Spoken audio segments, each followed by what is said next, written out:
Audio Jungle.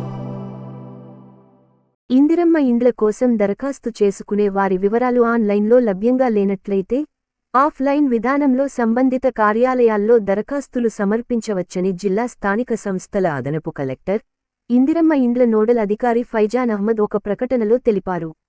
Indiramma ఇండ్లకు అర్హులైనప్పటికీ సర్వేలో తమ పేర్లు లేనివారు, గతంలో ప్రజా పాలన కార్యక్రమంలో భాగంగా ఇందిరమ్మ ఇండ్లకై దరఖాస్తు చేసుకున్న వారి వివరాలు ఆన్లైన్లో నమోదు కాని ఎడల తెల్ల కాగితంపై దరఖాస్తు రాసి, ప్రజా పాలన కార్యక్రమంలో దరఖాస్తు చేసినప్పుడు ఇచ్చిన రసీదు జిరాక్స్ కాపీని దరఖాస్తునకు జతచేసి గ్రామీణ ప్రాంత ప్రజలు ఎంపీడీఓ కార్యాలయాలలో, పట్టణ ప్రాంత ప్రజలు మున్సిపల్ కార్యాలయాలలో తమ దరఖాస్తులను సమర్పించవచ్చునన్నారు.